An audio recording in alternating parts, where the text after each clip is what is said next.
Bonjour chers amis, bonjour chers amis congolais. C'est encore Jim Djunga, vice-président de Unique France, qui vient vers vous.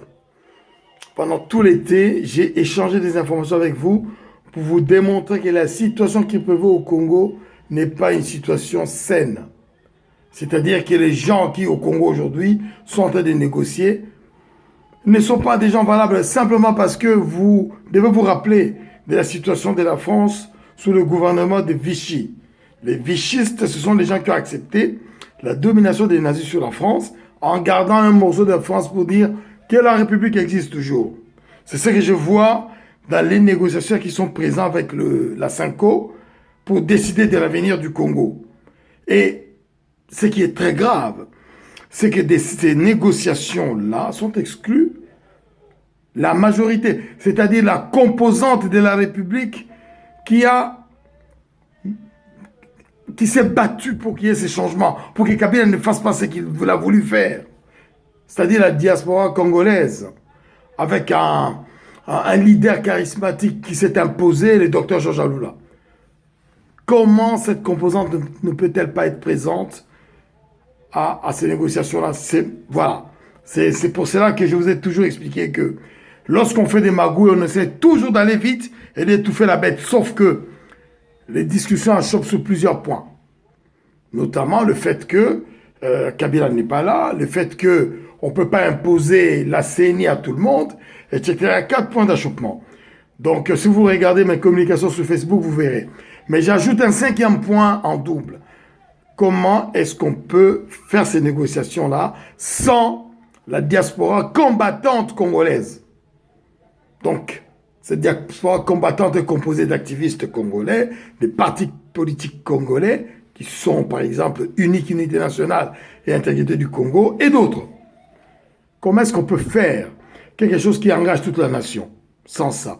Et une chose qui est quand même très, très malheureux à constater, c'est que Kabila n'est pas venu en personne pour signer ces accords qui peuvent résulter de ces négociations.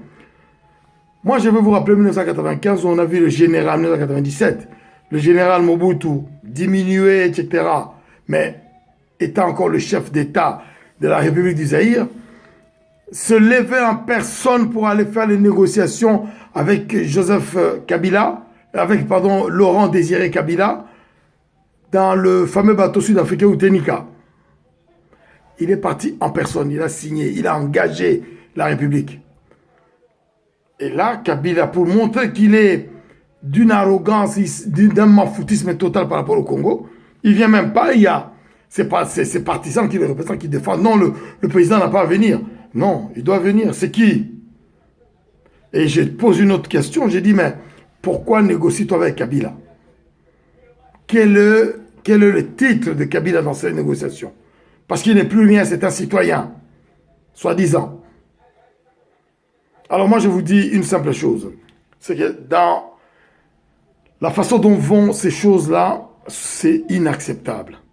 Le combat que nous avons mené depuis des années ici en Europe, le combat que nous avons mené économique pour essayer d'acheter la paix de manière, je dirais, familiale, etc., nous fait dire que aucune décision ne sera prise sans la diaspora et que toute décision qui sera prise dans des conditions différentes sera nulle et non avenue et nous n'allons pas manquer de le démontrer.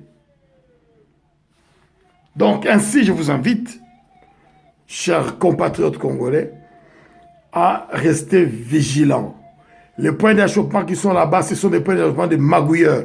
On parle de la situation de Katumbi, de son frère, de tous les bandits qui ont volé le Congo. Qu'est-ce qu'on en fait? Nous allons les poursuivre immédiatement dès qu'on met un État en place. Et ce n'est pas le son que j'entends là-bas. Donc c'est la situation de ces gens-là nous importe peu parce qu'ils dépendent des juges. Voilà. Donc je vous remercie de continuer à rester vigilants. Et l'article 64 et des rigueurs. Jim Djunga, Unité nationale intégrité du Congo. Merci.